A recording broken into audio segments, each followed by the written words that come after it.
ഒരുപാട് വേദനകൾ ഹൃദയത്തിലുള്ളവരെ നിങ്ങളോടാണ് അല്പം സംസാരം. നമ്മുടെ ഹൃദയങ്ങളിൽ വേദനകളുണ്ട്, പ്രയാസങ്ങളുണ്ട്. ചില ആളുകൾ വന്നിട്ട് നമ്മുടെ ഹൃദയങ്ങൾ ചെറിയൊരു മുറിവ് ഏൽപ്പിച്ചിട്ടുണ്ട്. മറ്റു ചിലർ വന്നിട്ട് വലിയ മാന്തി പറിച്ചതുപോലെ വലിയ മുറിവുകൾ ഏൽപ്പിച്ചിട്ടുണ്ട് നമ്മുടെ ശരീരത്തിൽ, നമ്മുടെ ഹൃദയത്തിൽ. അതുപോലെ ചില ആളുകൾ വന്ന് ആയത്തുള്ള മുറിവുകൾ.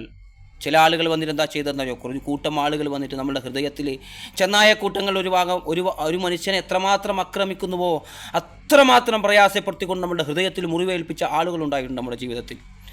അതുപോലെ ചില ആളുകൾ എന്തുകൊണ്ട് ഇതൊക്കെ പറയുന്നു വെച്ചാൽ, ചില ആളുകൾ ലവുമായി ബന്ധപ്പെട്ട്, ഒരു ബന്ധവുമായി ബന്ധപ്പെട്ട് അത് വിച്ഛേദിക്കപ്പെടുമ്പോൾ നിനക്ക് എന്നെ ഇഷ്ടമല്ല, എനിക്ക് നിന്നെ ഇഷ്ടമല്ലെന്ന് പറയുമ്പോൾ, അല്ലെങ്കിൽ എന്തെങ്കിലും കുടുംബപരമായ കാര്യങ്ങൾ കൊണ്ട് വേർപിരിയേണ്ടി വരുമ്പോൾ ഭയങ്കരമായ ഡിപ്രഷനിലേക്കും ആത്മഹത്യയിലേക്കും പോകുന്നവരുണ്ട്.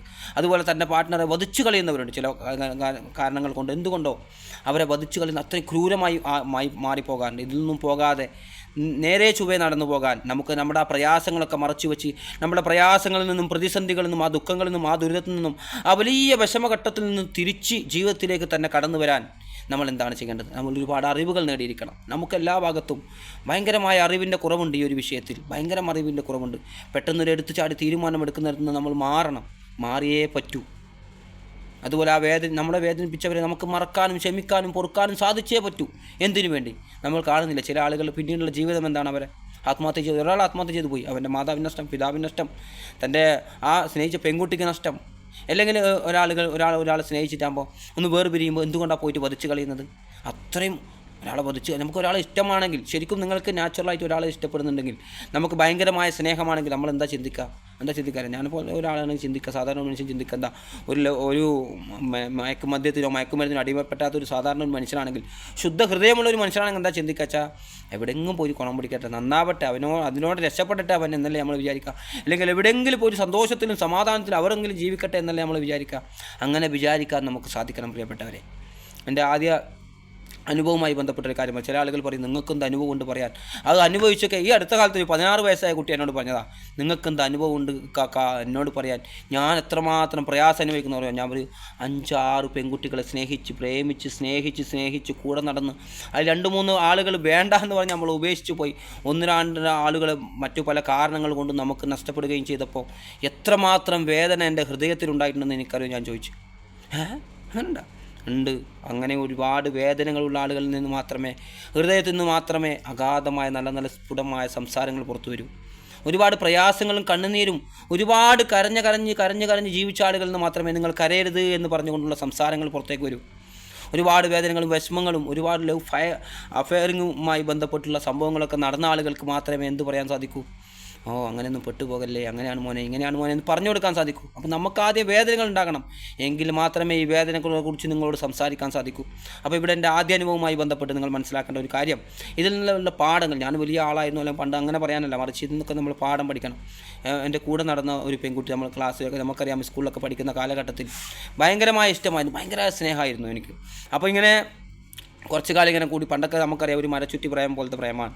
അപ്പോൾ ഇന്നത്തെ കാലത്തെ പോലെ വാട്സപ്പ് ചാറ്റിങ്ങോ ഫോട്ടോ അയക്കലോ അല്ലെങ്കിൽ മറ്റു പല കാര്യങ്ങളോ അങ്ങനെയൊന്നുമില്ല. അപ്പോൾ മറിച്ച് ഇങ്ങനെ സംസാരിച്ച് ഞാൻ പറഞ്ഞു നമുക്കൊന്ന് നമ്മൾക്ക് പണ്ടൊക്കെ റാണിപുരോ ബേക്കലങ്ങോട്ടേക്ക് എന്തെങ്കിലും ഒരു സമയത്ത് ഇങ്ങനെ പോകാൻ ചാൻസ് കിട്ടുക. അപ്പോൾ ഇങ്ങനെ ഒരു യാത്ര പോകാമെന്നൊക്കെ പറഞ്ഞ് അവസാനം പിന്നെ അങ്ങനെ പോകാമെന്ന് പറയുമ്പോൾ അവർക്ക് അത്ര താല്പര്യപ്പെട്ടില്ല. അങ്ങനെ എൻ്റെ കാര്യം ഇങ്ങനെ അവതരിപ്പിക്കണമല്ലോ, ഇങ്ങനെ ഒന്ന് പണ്ടൊക്കെ നമുക്കറിയാം ബറയാണ്, കൈയൊക്കെ ഇങ്ങനെ വറക്കും. നമുക്ക് പറയാൻ പോയാൽ നമുക്കിങ്ങനെയുള്ള കാര്യങ്ങൾ പ്രത്യേകിച്ച് ഭയമാണ്. ആദ്യ കാലത്തുള്ള അനുഭവങ്ങൾ അനുഭവിച്ചവർക്കറിയാം എത്രമാത്രം പ്രയാസം അനുഭവിച്ചിട്ടുണ്ട്. അപ്പോൾ ഇങ്ങനെ തുറന്ന് പറയുമ്പോൾ തന്നെ ആദ്യം തന്നെ ആ കുട്ടി പറഞ്ഞത്, ഇങ്ങോട്ട് എനിക്ക് യോഗ്യതയില്ല. നിങ്ങൾ മനസ്സിലാക്കണം, ഒരാൾക്ക് നമുക്ക് ഒന്നാമത് സ്നേഹിക്കേണ്ട യോഗ്യതയില്ല. രണ്ടാമത് അവൾ പറഞ്ഞത് കാര്യമാണ്, സത്യമാണ് അവർ പറഞ്ഞത്. എനിക്ക് ഒന്നാമത് സൗന്ദര്യമില്ല, രണ്ടാമത് സമ്പത്തില്ല. ഈ 2 വിഷയം അവൾ പറഞ്ഞു. എൻ്റെ മുഖത്ത് നോക്കി നേരെ പറഞ്ഞു. അതുകൊണ്ട് സമാധാനം, മുഖത്ത് നോക്കി പറഞ്ഞല്ലോ, വേറെ ആരോട് പോയി നമ്മളെ പറഞ്ഞു കൊടുത്തില്ലല്ലോ, അത് നമുക്ക് അങ്ങനെ സമാധിക്കാം. പക്ഷേ ഇപ്പോൾ നമുക്കത് ഇങ്ങനെ കൂളായിട്ട് പറഞ്ഞു. പക്ഷേ പണ്ടൊക്കെ എത്രമാത്രം ഒരു ചെറുപ്പക്കാരൻ, ഒരു 18-20 വയസ്സുള്ള ഒരു പ്രായക്കാരൻ എത്രമാത്രം വിഷമമായിരിക്കും അനുഭവിക്കുക.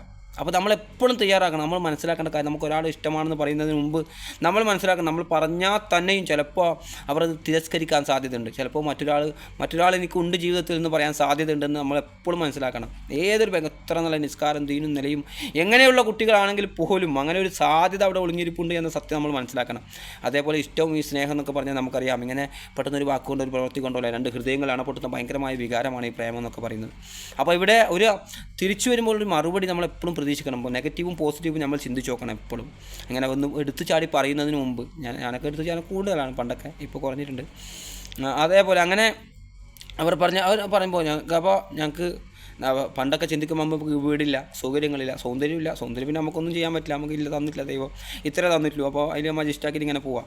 മറിച്ച് നമുക്ക് സമ്പത്തില്ല എന്ന് പറഞ്ഞാൽ നമുക്ക് അപ്പം ഞാൻ വിചാരിച്ചു നമ്മളിങ്ങനെ പാസ്പോർട്ട് ഉണ്ടാക്കണം, ദുബൈക്ക് പോകണം, റെഡിയാകണം, അങ്ങനെയൊക്കെ ചിന്തിച്ചുകൊണ്ട് ഞാൻ പാസ്പോർട്ട് ഉണ്ടാക്കി ദുബൈയിലേക്ക് യാത്ര പോയി. ദുബൈയിലൊക്കെ പോയിട്ട് നമ്മൾ എന്താ വിചാരിക്കുന്നറിയോ, എന്നാൽ നമ്മൾ ദുബൈക്കൊക്കെ കുറച്ച് സമ്പത്തിലാക്കിയിട്ട് വന്നിട്ട് നമുക്ക് കുറച്ച് മറ്റേ ഇതൊക്കെ കഴിച്ച് നമ്മൾ അടിപൊളിയാക്കി എന്തെങ്കിലും ക്രീമൊക്കെ തേച്ച് മുഖമൊക്കെ നമുക്ക് സൗന്ദര്യം ആക്കാമല്ലോ വേണമെങ്കിൽ വിചാരിച്ചാൽ. പക്ഷേ ഞാൻ പോയിട്ട് 1-2 വർഷം കഴിയുമ്പോഴേക്കും ഈ കുട്ടി വിവാഹം ചെയ്ത് ഈ കുട്ടി പോയി, ആ പെൺകുട്ടി അങ്ങനെ വിവാഹം ചെയ്തു പോയി. അതാ ഒന്നാമത്തെ അനുഭവം. അപ്പോൾ എത്രമാത്രം പ്രയാസങ്ങൾ നമ്മുടെ മനസ്സിലുണ്ടാവും. അപ്പോൾ നമ്മളിവിടെ മനസ്സിലാക്കേണ്ടത്, ഞാൻ ചിന്തിച്ച് അങ്ങനെ ഏതെങ്കിലും ദുനിയാവിൽ പോയിട്ട് ഏതെങ്കിലും ലോകത്ത് പോയിട്ട് സന്തോഷത്തോടെയും സമാധാനത്തോടെയും ജീവിക്കട്ടെ. അങ്ങനെ നമുക്ക് ചിന്തിക്കാൻ, ഭയങ്കര വിശാലമായി ചിന്തിക്കാൻ നമുക്ക് സാധിക്കണം. ചില ആളുകൾ പറയും, ചില ആളുകൾ മരിക്കുന്ന ആളുകളുണ്ട്, അവർ മരിക്കുന്നതിൽ യാതൊരു സംശയമില്ല. പരസ്പരം സ്നേഹിച്ചിട്ട് വേർപിരിയുമ്പോൾ മരിക്കും. ചില ആളുകൾ മരിക്കും, ചില ആളുകൾ നെഞ്ചു പൊട്ടി മരിച്ചു പോകും, ചില ആളുകൾ ആത്മഹത്യ ചെയ്യും. എന്തുകൊണ്ടെന്ന് വെച്ചാൽ മറ്റൊരു പെണ്ണില്ലേ, മറ്റൊരു ചെറുക്കനില്ലേ എന്ന് ആളുകളൊക്കെ ചോദിക്കാൻ തുടങ്ങും. പക്ഷെ അങ്ങനെയല്ല, അത് അത്രമാത്രം അഗാധമായി സ്നേഹിക്കുമ്പോൾ അങ്ങനെ സംഭവിക്കുന്നുണ്ട്. നമുക്ക് വേറെ ഒരു പെൺകുട്ടി ദുനിയാവ് മൊത്തം നിങ്ങൾക്ക് തരാം, ഈ പെൺകുട്ടിയെ തരുമെന്ന് ചോദിച്ചാൽ നമുക്ക് കൊടുക്കാൻ സാധ്യമല്ലത്. കാരണം എന്താ, നമ്മുടെ മനസ്സിൽ അത്രയും, നമ്മുടെ മനസ്സിൻ്റെ ഒരു വിശാലതയാണത്. അത്രയും വിശാലമായി നമ്മളെ മനസ്സുകൾ അടുത്തുനിന്ന് ജീവിക്കുമ്പോൾ അങ്ങനെയാണ് സംഭവിക്കുന്നത്. പക്ഷേ നമ്മൾ ഈ അറിവ് എപ്പോഴും നമ്മുടെ മനസ്സിലുണ്ടാക്കണം. എപ്പോഴും നമ്മൾ ഉപേക്ഷിക്കാൻ അവർ സാധ്യതയുണ്ട്. അതുപോലെ മറ്റൊരു കുടുംബവുമായി ബന്ധപ്പെട്ടും മറ്റൊരു പെൺകുട്ടിയുമായി ബന്ധപ്പെട്ടും ഭയങ്കരമായ അടുപ്പത്തിലായി നമ്മൾ കുടുംബപരമായി എല്ലാവരും സംസാരിച്ചു. അപ്പോൾ നമ്മുടെ കുടുംബത്തിന് അവരെ ഇഷ്ടപ്പെട്ടില്ല. അപ്പോൾ നമുക്കറിയാം, അപ്പോൾ കുടുംബം നിൽക്കാതെ ഒരു ചെറുപ്പക്കാരൻ പണ്ട് കാലത്തൊക്കെ, ഇന്നൊക്കെ കൂളായിരിക്കും കുടുംബം ഇല്ലെങ്കിൽ വലിയ ഹുല്ലിയാഞ്ഞ് പോയിട്ട് വേറെ മംഗലിച്ചിട്ട് പോകും ആളുകൾ. പക്ഷേ പണ്ടൊക്കെ അങ്ങനെയല്ല. നമ്മൾ കുടുംബം എന്ന് പറഞ്ഞാൽ നമ്മളെ കുടുംബം മെയിൻ, കുടുംബമില്ലാതെ ഒന്നുമില്ല. എന്തുകൊണ്ട് പല ലവ് മാരേജിലും സംഭവിക്കുന്ന പിന്നീട് വർഷങ്ങൾക്ക് ശേഷം സംഭവിക്കുമ്പോൾ പല കൊലപാതകങ്ങൾ നടക്കുന്നുണ്ട്, വേറെ വിഷയം. പക്ഷേ അത് മറ്റു ചില മംഗലിച്ചും നടക്കുന്നുണ്ട് കൊലപാതകങ്ങൾ. പക്ഷേ അതവിടെ നിൽക്കട്ടെ. അല്ലാതെ തന്നെ ഒരു ബന്ധത്തിൽ ഇപ്പോൾ ഒരാൾ സ്നേഹിച്ച് മംഗലയച്ചു, എന്തെങ്കിലും ഒരു ബന്ധം വന്നു, എന്തെങ്കിലും ഒരു പ്രശ്നങ്ങൾ വന്നു ആ കുടുംബത്തിൽ, അങ്ങനെ പ്രശ്നങ്ങൾ വന്നിട്ടാകുമ്പോൾ ഇല്ലേ, ഒരു ഈ കുടുംബക്കാരന് ഇടപെടാൻ ഉണ്ടാവില്ല. ആ പ്രശ്നങ്ങൾ ഉണ്ടാകില്ല നിങ്ങൾ ഒരിക്കലും പറയരുത്, ഉണ്ടാകും. അങ്ങനെ മംഗലം കഴിച്ച ആളുകൾക്ക് പ്രശ്നം ഉണ്ടാകും. പണ്ട് കാലത്ത് ഏറ്റവും നല്ല മനുഷ്യരെന്ന് പറഞ്ഞ ആളുകൾക്ക് വരെ കുടുംബ ബന്ധത്തിൽ പ്രശ്നങ്ങൾ ഉണ്ടായിട്ടുണ്ട്. അപ്പോൾ നമുക്കുണ്ടാവും, തീർച്ചയായിട്ടും ഉണ്ടാവും, എല്ലാവർക്കും ഉണ്ടാവും. എല്ലാവരും ശുദ്ധമായി നമ്മൾ മനസ്സിലാക്കേണ്ട ഒരു കാര്യം, പൂർണ്ണമായ ഒരു പെണ്ണും പൂർണ്ണമായ ഒരാണും പരസ്പരം ദമ്പതികളില്ല ലോകത്ത്. വളരെ അപൂർവമായിട്ട് ഒരു അഡ്ജസ്റ്റ്മെൻറ്റ് പോകുന്ന ആളുകളും വളരെ അപൂർവമായിട്ട് നല്ല രീതിയിൽ ബന്ധത്തിൽ പോകുന്ന ആളുകളുമുണ്ട്. പക്ഷേ പ്രശ്നങ്ങൾ എല്ലായിടത്തും ഉണ്ട്. ആ പ്രശ്നത്തെ നമ്മൾ സമീപിക്കുന്ന വിധം വ്യത്യാസം ഉണ്ടാകും. ചില ആളുകൾക്ക്, അറിവുള്ള ആളുകൾക്ക് അതിനനുസരിച്ചുണ്ടാകും. ഭാര്യയ്ക്കും ഭർത്താവിനും വേണോ അറിവ് വേണ്ട. ഒരു അനുഭവം പറഞ്ഞില്ല, അപ്പോൾ ഇത്ര സമയമുണ്ട്, ബാക്കി പറയുന്നില്ല. പക്ഷേ ഒരുപാട് അനുഭവങ്ങളുണ്ട് പറയാം. നമുക്ക് തുടർന്നുള്ള ഒരുപാട് ആളുകൾ ഇത് വീഡിയോ കാണുകയും അഭിപ്രായങ്ങൾ രേഖപ്പെടുത്തുകയും നമുക്ക് വീണ്ടും പറയാം. മറ്റൊരു വിഷയം, മറ്റൊരു വ്യാചാരവുമായി ബന്ധപ്പെട്ട് നമുക്ക് പറയാം, അല്ലെങ്കിൽ ഇത് ഇവിടെ നിർത്താം. അപ്പോൾ ഇവിടെ നമ്മൾ മനസ്സിലാക്കേണ്ടത്, രണ്ടാൾക്ക് എപ്പോഴും നമുക്കൊരു ഇതുണ്ടാണ്, അറിഞ്ഞിരിക്കണം. അറിവ് ഒന്നിക്ക് ഭാര്യയ്ക്കുണ്ടാകണം, അല്ലെങ്കിൽ ഭർത്താവിനുണ്ടാകണം, അല്ലെങ്കിൽ കാമുകനുണ്ടാകണം, അല്ലെങ്കിൽ കാമുകിക്കുണ്ടാകണം. ഈ അറിവ് പൂർണ്ണമായി ഉണ്ടായിരിക്കണം. ഒരു സ്ത്രീ എങ്ങനെ, പുരുഷൻ എങ്ങനെ, അവരുടെ സ്വഭാവം എങ്ങനെ, ഏത് സമയത്ത് ദേഷ്യപ്പെടും, ഏത് സമയത്ത് ദേഷ്യപ്പെടില്ല, എങ്ങനെയാണ് അവൻ്റെ പ്രകൃതം. ഇത് ഏതെങ്കിലും പുസ്തകത്തിൽ നിന്ന് നോളജൊന്നും വായിച്ചൊന്നും പോരാ, നമ്മൾ ഏതെങ്കിലും ഒരു പ്രസംഗത്തിൽ കേട്ടൊന്നും പോരാ. കാരണം എന്താ അറിയോ, ഓരോ ആളുകളും വ്യത്യസ്തരാണ്. നമ്മളെ വിരൽ തുമ്പുകൾ പോലെ വ്യത്യസ്തരാണ് മനുഷ്യൻ. രണ്ട് മുടി പോലെ, കണ്ണ് പോലെ. എന്തുകൊണ്ട് എയർപോർട്ടിൽ പോകുമ്പോൾ കണ്ണിൻ്റെ ടെസ്റ്റ് എടുക്കുന്നു? വ്യത്യസ്തമാണ് കണ്ണുകൾ, നമ്മളെ ഫിംഗറുകൾ വ്യത്യസ്തമാണ്. അതുപോലെയാണ് ഓരോ ആണും പെണ്ണും നിന്ന് സംസാരിക്കേണ്ട കുറവുണ്ട്. അതുകൊണ്ടാണ്. അപ്പോൾ ഓരോ ആളുകളും വ്യത്യസ്തമാണ് ഇവിടെ. എല്ലാവരും നമ്മളെ മുമ്പിലുള്ള ഒരു പെണ്ണ്, ഒരു പെൺകുട്ടി, ഒരു ആൺകുട്ടി, എല്ലാവരും വ്യത്യസ്തമാണ് അവർ. അപ്പോൾ ഇവിടെ സംഭവിക്കുന്നത് എന്താ, അവരെ നമ്മൾ മനസ്സിലാക്കുക. അതുപോലെ നൈറ്റ് ചാറ്റിങ് പരമാവധി ഒഴിവാക്കുക. എന്തുകൊണ്ട് പല ബന്ധങ്ങളും തകർന്നു വെച്ചാൽ നൈറ്റ് ചാറ്റിങ്ങിന് എന്താ സംഭവിക്കുന്നത് വെച്ചാൽ, പിന്നെ നമ്മൾ ഉറക്കത്തിനെ നമ്മൾ അവിടെ നഷ്ടപ്പെടുന്നുണ്ട്. ആ ഉറക്കം ഒരിക്കലും നിങ്ങളോട് പകരം ചോദിക്കും. അതുപോലെ ആ ഉറക്കത്തിൽ അയക്കുമ്പോൾ അപ്പുറം ഇപ്പുറം അയക്കുമ്പോൾ ഇല്ല, പെട്ടെന്ന് ദേഷ്യം വരാനും പെട്ടെന്ന് നമുക്ക് ഒരു മാനസികാവസ്ഥ മാറും. നമ്മളെ ആ ഒരു ഡോപ്പമിൻ്റെ പ്രയോഗം, അല്ലെങ്കിൽ പിന്നെ എൻഡോർഫിൻ പോലുള്ള ഹോർമോണുകളാണ് ശരീരത്തിൽ ബന്ധപ്പെട്ട് പിന്നെ ഈ നമ്മളെ എന്താ പറയുക, പ്രേമവുമായി ബന്ധപ്പെട്ട തലച്ചോറിൽ ഉൽപ്പാദിപ്പിക്കുന്ന ഹോർമോണുകൾ, ഡോപ്പമിൻ, അങ്ങനെയുള്ള സന്തോഷത്തിൻ്റെ ഹോർമോണുകൾ, അതൊക്കെ മെല്ലെ മെല്ലെ ഉറക്കിലേക്ക് പോകുമ്പോൾ മാറുന്നുണ്ട്. വേറെ ഹോർമോണാണ് പിന്നെ ശരീരത്തിൽ വരുന്ന ഉറക്കിലേക്ക് ഇങ്ങനെ പോകുമ്പോൾ. ആ സമയത്ത് വരുന്ന മെസ്സേജ് നമുക്ക് മറുപടി നൽകുന്നത് വേറെ രീതിയിലായിരിക്കും. പുരുഷനൊക്കെ അധികമായിട്ടും. അപ്പോൾ അവിടെ തെറ്റാനുള്ള ചാൻസ് വളരെ കൂടുതലുണ്ട്. രാത്രി ചാറ്റിങ് ചെയ്യുന്ന ആളുകൾ പരമാവധി ഒഴിവാക്കുക. നിങ്ങൾ ഏറ്റവും എനർജിയിലും ഏറ്റവും ഉഷാറിലും നല്ല കോൺഫിഡൻസിലും നല്ല ഹൈ ലെവലിലും എനർജിയിലൊക്കെ നിൽക്കുന്ന സമയത്ത്, രാവിലെ കഴിച്ച് കുളിച്ച് റെഡി ആയിട്ട് നിൽക്കുന്ന സമയത്തൊക്കെ ചാറ്റാക്കുക. അപ്പോൾ നമുക്ക് ഭാര്യ ഭർത്താക്കന്മാരായാലും അങ്ങനെ തന്നെ.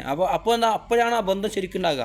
ഇതെന്താ വെച്ചാൽ അല്ലെങ്കിലും അപ്പുറം ലവ് ആക്കി വെച്ച് ഭയങ്കരമായിട്ട് ഉസാറായിട്ട് പറഞ്ഞിട്ട് പറയല്ല, മറിച്ച് മരണങ്ങൾ ഒഴിവാകട്ടെ. ആളുകൾ മരിക്കുന്ന ഇതുമായി ബന്ധപ്പെട്ടുള്ള മരണങ്ങൾ, ആത്മഹത്യകൾ.